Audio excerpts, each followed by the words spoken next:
Em 485 a.C., quando conquistada pelos babilônios, Israel era uma terra árida, onde os poucos camponeses que a habitavam davam duro para sobreviver.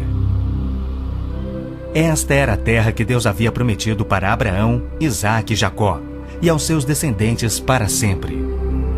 Toda a terra que você está vendo, darei a você, Abraão, e a sua descendência para sempre. A terra não poderá ser vendida definitivamente, porque ela é minha. O povo que orgulhosamente habitava a terra prometida foi dizimado, espalhado e levado à Babilônia, onde passou 70 anos, conforme predito por Jeremias. Toda esta terra se tornará uma ruína desolada, e vocês estarão sujeitos ao rei da Babilônia durante 70 anos.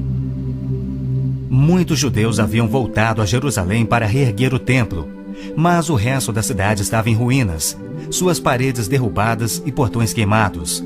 Em meio à desolação, Deus inspirou o profeta Zacarias a proferir uma das profecias mais notáveis já registradas. Ela predizia o período bíblico conhecido como os últimos dias. Farei de Jerusalém uma taça que embriague todos os povos ao seu redor. Farei de Jerusalém uma pedra pesada para todas as nações. O cumprimento dessa profecia após o admirável renascimento de Israel em 1948 é constatado pelo mundo todo. Exatamente como previsto na Bíblia, ao invés de Nova York, Berlim ou Moscou, a pequenina Jerusalém é o fardo maior dos países do mundo. O peso que ela tem é tal que o Conselho de Segurança das Nações Unidas dedicou quase 1/3 das suas deliberações a Israel, que representa apenas 1/1000 da população mundial.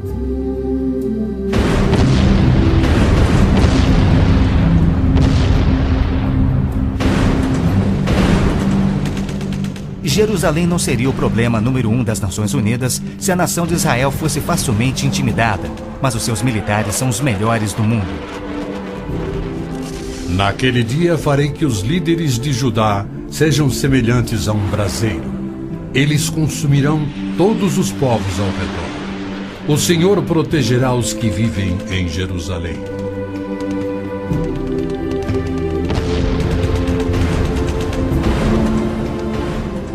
E exatamente como previsto, Israel tem devorado quem o ataca, vencendo todas as guerras, apesar de enormes desvantagens.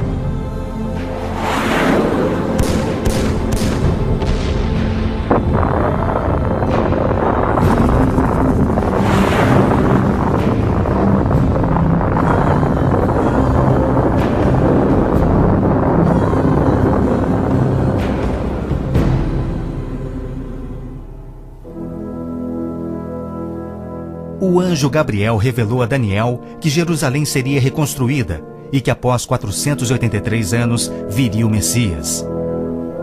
E que seu próprio povo, o povo de Israel, o rejeitaria e o crucificaria. Que a cidade e o templo ficariam outra vez em ruínas. E foi assim que aconteceu. Depois o ungido será morto e já não haverá lugar para ele. A cidade e o lugar santo, o templo, serão destruídos pelo povo do governante que virá. Jesus entrou em Jerusalém no dia exato da profecia, foi aclamado como Messias e depois rejeitado. Jesus mesmo profetizou: Eu lhes garanto que não ficará aqui pedra sobre pedra, serão todas derrubadas. E serão levados como prisioneiros para todas as nações. No ano 70 DC, exatamente como Cristo previu, os exércitos romanos sob Tito saquearam Jerusalém, derrubaram o templo de Herodes e não deixaram pedra sobre pedra. Mais de 1 milhão de judeus foram mortos e o remanescente espalhado pelas nações.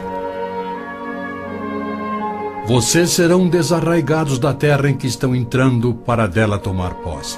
Então o Senhor os espalhará pelas nações, de um lado ao outro da terra. Os profetas de Israel também previram o antissemitismo, que perseguiria os judeus por toda parte. Vocês serão motivo de horror e objeto de zombaria e de riso para todas as nações. Espalhados entre as nações, os judeus têm sido odiados, perseguidos e mortos como nenhum outro povo, enquanto a estéril terra de Israel permaneceu de luto. Após sua visita em 1867, o escritor Mark Twain escreveu: Belém, a terra em que os anjos cantaram não é habitada por criatura alguma. A Palestina se recobre de pano de saco e cinzas, desolada e sem beleza. Em outra de suas profecias admiráveis, Jesus declarou: Jerusalém será pisada pelos gentios, até que os tempos deles se cumpram. Jerusalém foi disputada por todos os grandes povos da história. Babilônios a dominaram, depois os medo-persas. Alexandre o Grande tomou a Palestina para os gregos em cerca de 300 a.C. Depois foram os egípcios, seguidos pelos assírios e então os romanos. Invasores islâmicos se apoderaram dela, mas foram depostos nas cruzadas. Mais tarde, os mamelucos islâmicos do Egito a tomaram. Depois, os turcos otomanos reinaram por 4 séculos. E ao longo destes séculos, os judeus ali viveram e sofreram. O pleno cumprimento das profecias bíblicas sobre Israel, Jerusalém e os judeus é a prova incontestável da existência de Deus e da veracidade bíblica. Muitos pensam que as cruzadas católicas libertaram a Terra Santa para os judeus, quando, na verdade, massacraram os judeus e tomaram a terra para a Igreja Católica. O Papa Urbano II, que organizou a primeira cruzada, desafiou seus seguidores a seguirem a estrada para o Santo Sepulcro, tomando a terra daquela raça malvada e sujeitando-a ao seu domínio. Hordas de voluntários, ostentando a bandeira da cruz, massacraram os judeus, a linhagem terrena de Cristo. Isso por todo o trajeto a Jerusalém. O líder da cruzada, Godofredo de Bouillon, jurou que se vingaria pelo sangue de Cristo, matando até o último dos judeus. Ao tomarem a cidade de Davi, seus homens perseguiram os judeus até a sinagoga e atearam fogo nela. Os papas subsequentes trataram os judeus como leprosos sem qualquer direito. Entre estes, Pio VII, Leão XII, Pio VIII e Gregório XVI. O abuso de Hitler contra os judeus alemães antes da Segunda Guerra descortinou um antissemitismo fervilhante que se estendeu por todo o mundo. Ao navio transatlântico St. Louis, abarrotado com 1.100 refugiados judeus, foi negado acesso a todos os portos nas Américas do Sul, Central e do Norte. 700 destes tinham vistos de imigração para os Estados Unidos, porém o presidente Roosevelt os enviou de volta para morrerem nos fornos de Hitler.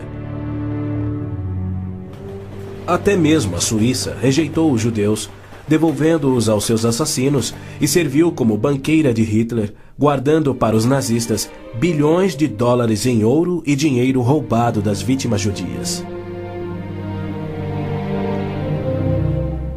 No final da Segunda Guerra, a promessa de Deus de retornar o seu povo à Terra Prometida parecia mais absurdamente ilógica do que nunca.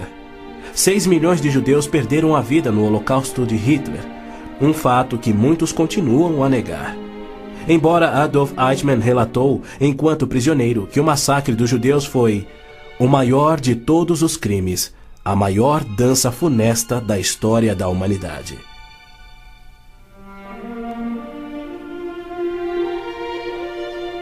E o mais incrível é que, após a guerra, centenas dos esqueléticos sobreviventes, libertados dos campos de extermínio, foram mortos em toda a Europa. Porém, Deus não esquecera das suas promessas. De 1945 a 1948, apesar de um cruel bloqueio naval inglês, 10 navios antigos contrabandearam 70.000 sobreviventes do Holocausto para dentro da Terra Prometida.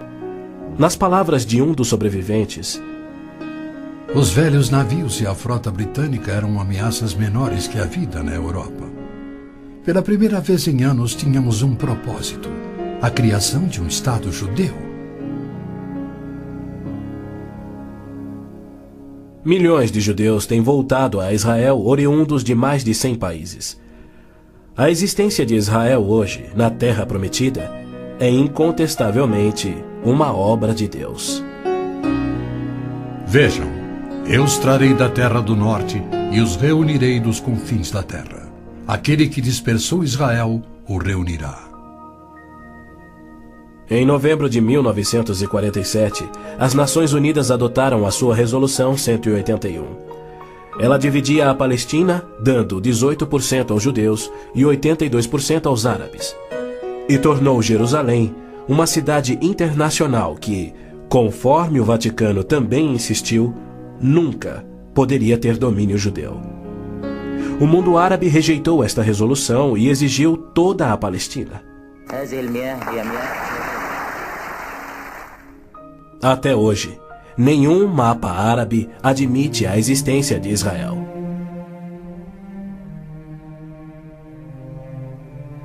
Em 14 de maio de 1948, Israel declarou sua independência. E foi imediatamente invadido por 6 nações árabes. Seus soldados eram várias vezes mais numerosos que os colonos judeus e tinham superioridade indiscutível em armas, tanques e aviões.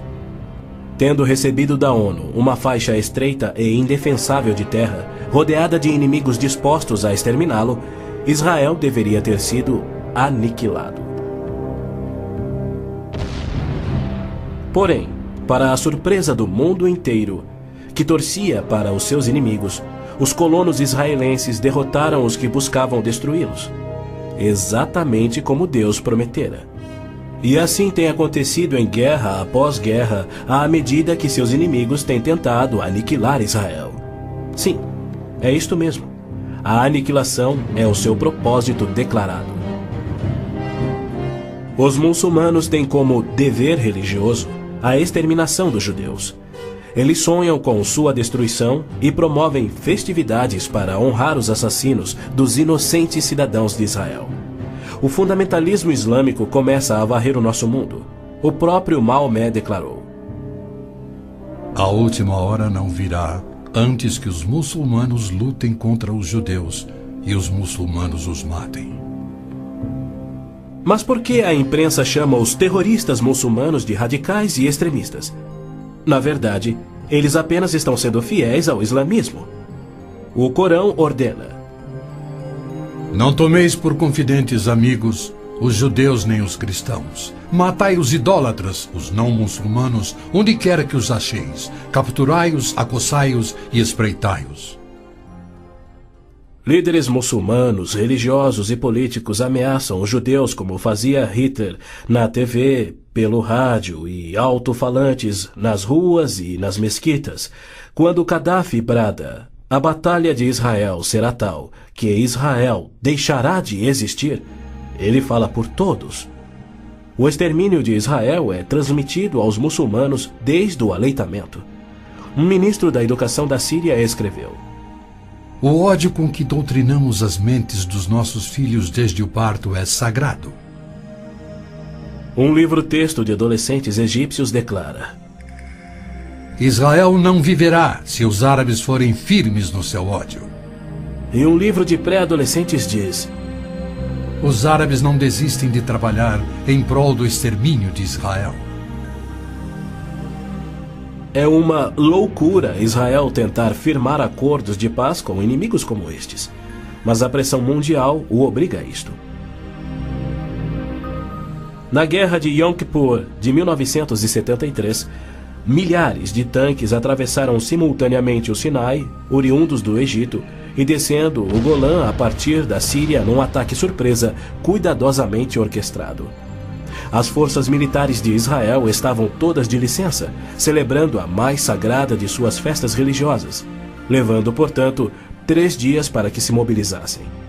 300 mil israelenses enfrentaram 1,2 milhões de árabes. Escapando por um fio da derrota, Israel sofreu pesadas baixas. Mas, em cumprimento incontestável da admirável profecia de Zacarias, de que as tropas judias seriam como fogo que consumiria as nações vizinhas, Israel expulsou os seus inimigos. Em retaliação por ter se defendido, 61 nações romperam relações diplomáticas com Israel, enquanto nenhuma nação repreendeu os árabes por seu ataque surpresa. Este tenso e custoso estado de alerta de Israel tem sido manipulado de modo a acusá-lo de perpetrador de violência infundada contra vizinhos amantes da paz. O antissemitismo é uma força motriz da mídia mundial, que é muito influenciada pelo dinheiro do petróleo. Não se veicula nenhuma crítica aos árabes e suas repetidas ameaças de extinção de Israel. Quando Israel deportou 400 terroristas do Hamas e do Jihad Islâmico por terem matado e mutilado centenas de seus civis, foi criticado pela mídia internacional e censurado pelas Nações Unidas. Mas quando o Kuwait deportou 300 mil palestinos, em sua maioria civis inocentes, a mídia fez pouco caso e as Nações Unidas ignoraram o fato.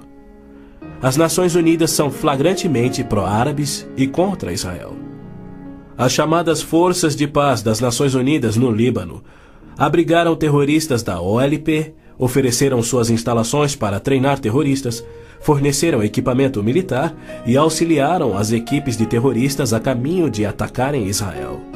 Quando Israel se viu pressionado a ponto de invadir o sul do Líbano para expulsar a OLP, descobriu na área das Nações Unidas estoques suficientes de armamentos para sustentarem uma invasão de 1 milhão de homens.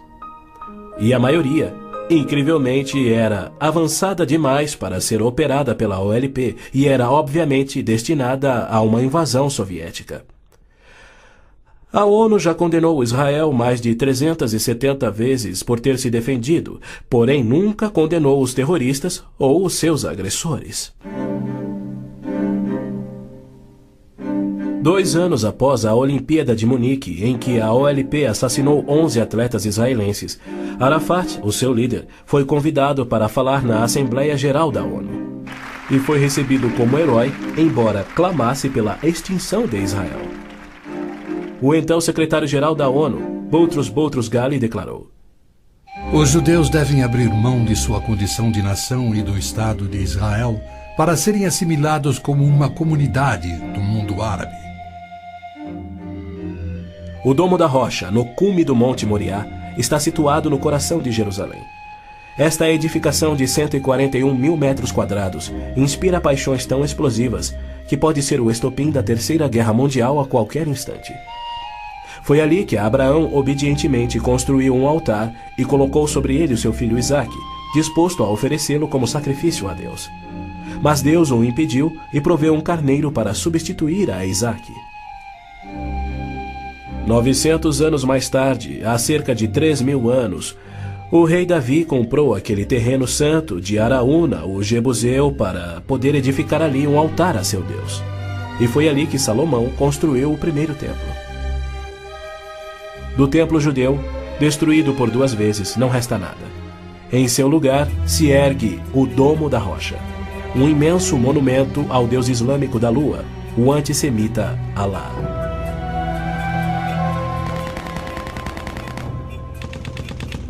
Em 1967, quando Israel capturou o leste de Jerusalém e junto com ele o Monte do Templo, isto parecia contradizer a profecia de Cristo de que Jerusalém seria pisoteada pelos gentios até a sua vinda. Mas, incrivelmente, Israel imediatamente devolveu o Monte do Templo aos cuidados do rei Hussein da Jordânia. Este, por sua vez, o confiou a Yasser Arafat e a sua OLP em 1994. Assim, o coração de Jerusalém está nas mãos de gentios e as nações dos gentios de todo o mundo exigem o controle. Uma das principais tensões no Oriente Médio, hoje em dia, é a questão do chamado povo palestino. A Organização de Libertação da Palestina, a OLP, liderada por Yasser Arafat desde 1969, alega representar os palestinos. A OLP declara: Nosso conflito com o inimigo sionista não surge em função da demarcação de suas fronteiras, mas sim da própria existência de Israel. A OLP, como todos devem saber, é uma organização islâmica de terrorismo. Ela treinou as gangues de assassinos de Idi Amin, que mataram 300 mil cristãos negros em Uganda. Na verdade, a maioria das organizações terroristas em todo o mundo foram treinadas pela OLP. Arafat cometeu seu primeiro assassinato aos 20 anos. Sob sua liderança, a OLP se tornou a maior, a mais rica, a mais violenta e a mais sangrenta das organizações terroristas já conhecidas. Em 1970, a OLP tinha 55 bases na Jordânia, e seu terrorismo contínuo contra os civis jordanianos era tão maligno que o rei Hussein a atacou com suas tropas de beduínos e, após semanas de sangrentas batalhas, expulsou a OLP para o Líbano. Ali, a OLP aniquilou as cidades cristãs de Damour, Beit Malá, Tal Abbas e outras. A mídia fez vistas grossas ao seu reinado de terror no Líbano. A imprensa internacional foi ameaçada e se manteve em silêncio. Os que ousaram divulgar a verdade tiveram mortes brutais. Larry Buckman e Sean Turan, da TV ABC, Mark Trion, da rádio belga Livre, Robert Pfeffer, da revista Der Spiegel, e outros. Cerca de 300 mil civis libaneses foram mortos e mais de 100 mil das jovens sobreviventes foram engravidadas por estupros da OLP antes que Israel a expulsasse. Porém, novamente, Israel foi censurado. Ladies and gentlemen, Mr. Arafat, Chairman of the Executive Council of the Palestine Liberation Organization, His Excellency Yitzhak Rabin, Prime Minister of Israel, the President of the United States. Quaisquer tratados de paz com a OLP têm como propósito único enganar Israel. O modelo que os muçulmanos seguem hoje foi dado por Maomé. Em 628, ele firmou um tratado de paz de 10 anos com sua tribo Quraysh, em Meca. 2 anos mais tarde, ele atacou Meca, matando os homens e escravizando as mulheres e crianças. Arafat declarou publicamente: Em nome de Alá, eu não considero o acordo de paz entre a OLP e Israel mais do que o acordo assinado entre nosso profeta Maomé e a tribo Quraysh. A paz para nós implica na destruição de Israel. O primeiro passo é fingir a paz para ganhar territórios dentro de Israel, de onde possa lançar sua destruição final. Por incrível que pareça, Arafat e seus assassinos da OLP têm sido eximidos e celebrizados pela mídia mundial. Este criminoso, impiedoso e sadista recebeu um prêmio Nobel da Paz e é honrado como campeão da justiça em prol do oprimido povo palestino. Palestinos? Nunca houve palestino, seja povo, nação, língua, cultura, religião ou economia. As alegações de serem descendentes de um povo palestino que supostamente habitou uma terra chamada Palestina por milhares de anos não passa de uma mentira intencional. A terra era chamada Canaã e era habitada por cananeus. E o que fora Canaã tornou-se a terra de Israel quando Deus a entregou ao seu povo. Porém, uma história revisada que oculta a verdade é promovida nas melhores enciclopédias e livros, incluindo publicações cristãs. Aqueles que hoje se denominam palestinos são árabes, por berço, língua, religião islâmica e cultura. A origem do termo Palestina provém dos filisteus, os arqui-inimigos do antigo Israel. Em 130 d.C., os romanos reconstruíram Jerusalém como uma cidade pagã, tendo um templo de Júpiter no lugar do templo judeu. Provocados à rebelião, 500 mil de judeus foram mortos e milhares escravizados. Os romanos, irados, renomearam a terra de Israel, batizando-a de Síria-Palestina. Assim surgiu o termo palestino. Dali em diante, os judeus que ali viviam foram chamados de palestinos. Na Segunda Guerra, o exército britânico tinha uma brigada palestina composta por voluntários judeus. A Orquestra Sinfônica da Palestina era de judeus, assim como o Palestine Post era um jornal de judeus. Em 1948, árabes fugidos de Israel começaram a alegar que eles eram os verdadeiros palestinos e que a terra de Israel sempre lhes pertencera. E a mídia mundial promove essa mentira. Mas a verdade é que em 1948 os árabes ocupavam meros 3% da Palestina. enquanto que a posse de Israel data de 4.000 anos de quando Abraão adquiriu a caverna Macpela em Hebrom. Ali Abraão sepultou sua esposa Sara, e ali estão enterrados Abraão, Isaque, Rebeca, Jacó e Lia. Em Hebrom, Davi foi coroado rei. É um lugar sagrado para os judeus e não tem nada a ver com os árabes ou com o Islã. E ainda assim os muçulmanos ignoram a presença contínua dos judeus por 3.000 anos e dizem que Hebrom é sua. Construíram uma mesquita e estão determinados a expulsar todos os residentes judeus. Há meio século, o mundo convive com o problema de centenas de milhares dos autodenominados refugiados palestinos da guerra pela independência em 1948. Em mais uma mentira típica, a mídia internacional acusa os judeus de impiedosamente desalojarem a população nativa. Mas, na verdade, foi o alto comando árabe que os instruiu por rádio a deixar rapidamente a Palestina enquanto eles massacrariam os judeus. Uns 350.000 fugiram. Muitos ficaram. Os que ficaram hoje são cidadãos israelenses e atualmente compõem uns 16% do eleitorado de Israel. A Jordânia anexou o território palestino designado pela ONU, expeliu todos os judeus, destruiu as sinagogas judaicas e renomeou de margem ocidental as terras conhecidas por Judeia e Samaria desde os tempos bíblicos. Apesar dos milhões de dólares em jazidas de petróleo e uma área terrestre 700 vezes maior do que a de Israel, as nações árabes se recusam a aceitar quaisquer refugiados de 48 e a dar-lhes vida normal.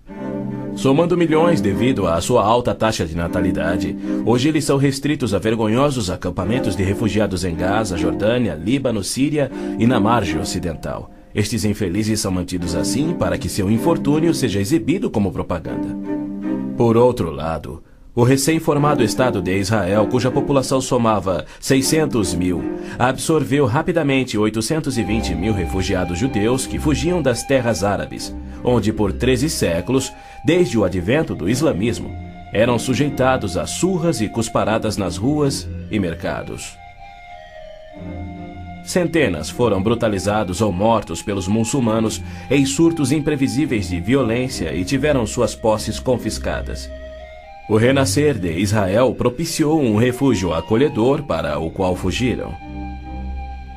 Israel já assimilou milhões de imigrantes. Mais de 1 milhão de refugiados ficaram sob o domínio de Israel nos acampamentos em 1967, na Guerra dos 6 Dias. Israel lhes oferece terras estatais, eletricidade, água, esgoto, pavimentação e escolas, e já construiu 9 complexos residenciais para abrigar 10.000 famílias. As nações árabes, incrivelmente, se opõem ao auxílio que Israel oferece aos seus refugiados. Ainda mais incrível é que as Nações Unidas adotam anualmente as seguintes surpreendentes resoluções. A Assembleia Geral exige que Israel desista da reintegração dos palestinos na faixa de Gaza. A Assembleia Geral conclama novamente a Israel para que se retraia de quaisquer ações destinadas à reintegração dos refugiados palestinos na margem ocidental. Se formos analisar a história, Jerusalém sempre foi a capital de Israel e seus reis. Hoje em dia, cedia ao seu parlamento.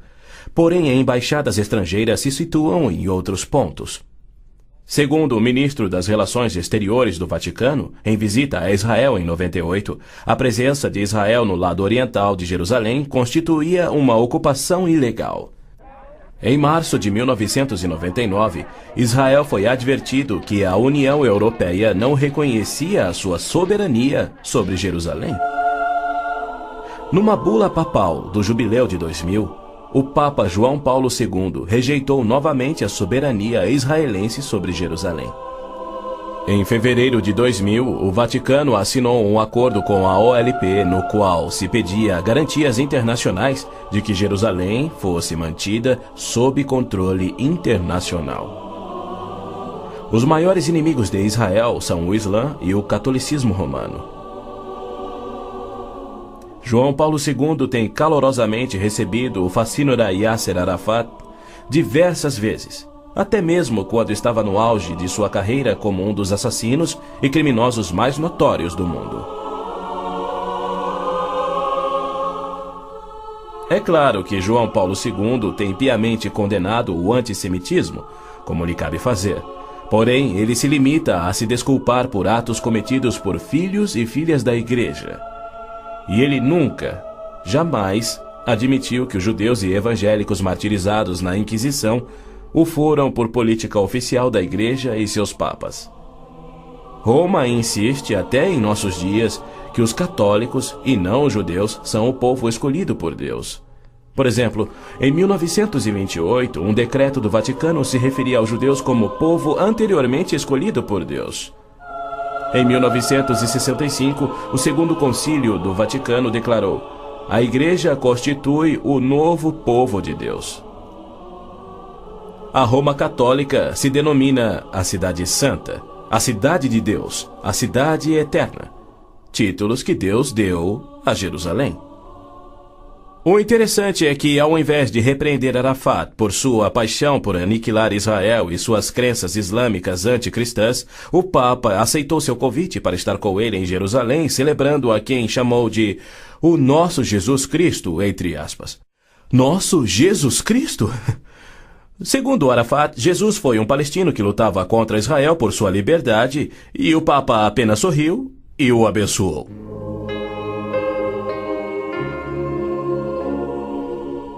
Os judeus culpam a Cristo e aos cristãos pelo antissemitismo do catolicismo romano. Mas o catolicismo, com seu falso evangelho de obras, sacramentos, purgatório e indulgências, não representa o cristianismo bíblico. Nenhum cristão verdadeiro poderia ser antissemita. Jesus foi um judeu.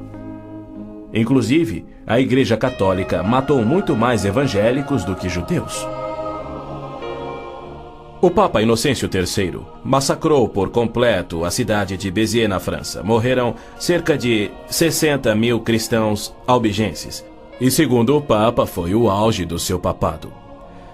Os exércitos dos papas levaram um século para exterminar os albigenses e o mesmo destino foi imposto aos valdenses, huguenotes, husitas e outros.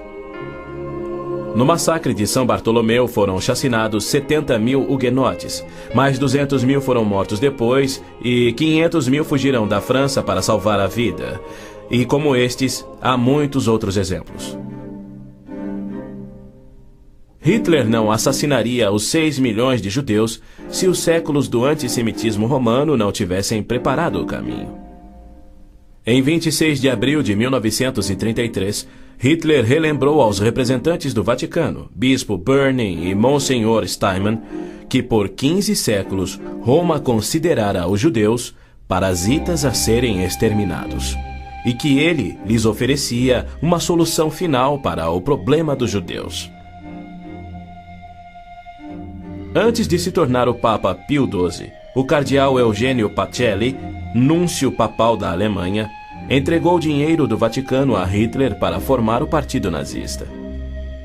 Ao se tornar Papa, Pacelli enviou uma mensagem de apoio ao Führer. Ao ilustre Herr Adolf Hitler, Führer e chanceler do Reich alemão. É com grande prazer que recordamos os muitos anos passados na Alemanha como núncio apostólico, ocasião em que fizemos de tudo para estabelecer relações harmoniosas entre a Igreja e o Estado. Agora, suplicamos ainda mais fervorosamente para alcançarmos este alvo. Era 1939 e os abusos de Hitler, bem como suas intenções para os judeus, já eram conhecidos em todo o mundo.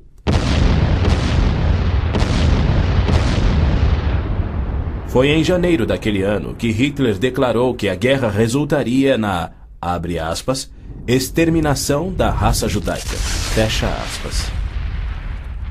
Die Völker noch einmal in einen Weltkrieg zu stürzen, dann wird das Ergebnis nicht der Sieg des Judentums sein, sondern die Vernichtung der jüdischen Rasse in Europa.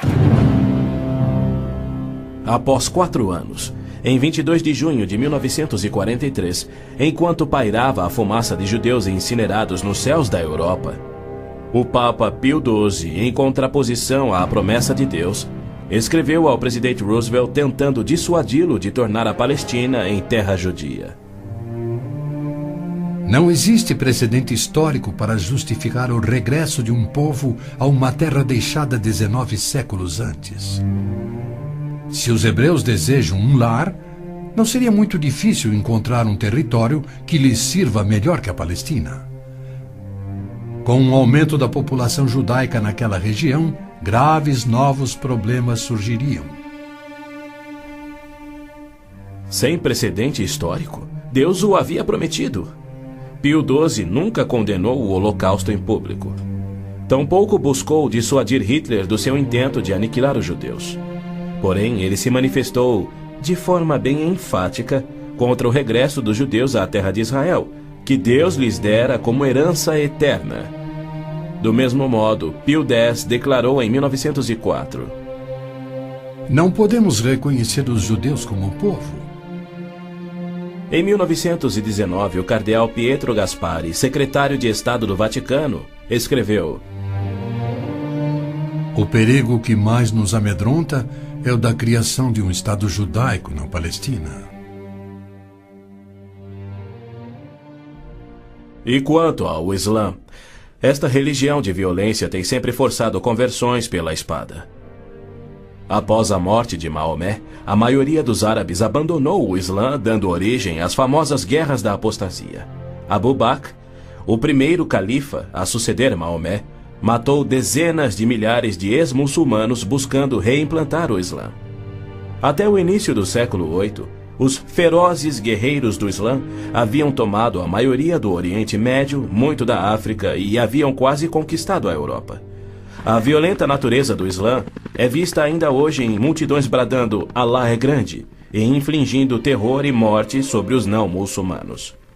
O Islã está por trás da maior parte do terrorismo no mundo.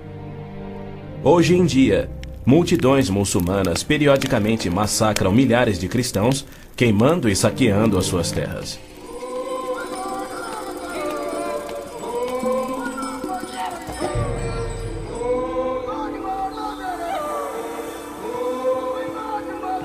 No sul do Sudão, milhões de cristãos negros estão sendo privados de alimento, escravizados e até mortos pelo governo islâmico do norte. É verdade que os judeus foram mortos durante as cruzadas, mas isso foi contra o ensinamento de Cristo e seu divino exemplo. Já os terroristas muçulmanos matam como forma de obediência a Allah, em obediência ao Corão e ao ensino e exemplo de Maomé. Qualquer estudioso muçulmano concordará ser o dever sagrado de todo muçulmano em todas as eras praticar guerra santa o quanto for possível para forçar o mundo inteiro à submissão ao Islã. O Corão mantém mais de 100 versículos sobre lutar e matar neste propósito. Porém, a mídia internacional insiste em descrever o Islã como religião pacífica. Tony Blair, o premier britânico, classificou o Islã dizendo ser sinônimo da paz, tolerância, além de uma força para o bem. Muitos políticos de destaque no Ocidente têm elogiado o Islã e seus caminhos pacíficos, e líderes religiosos também.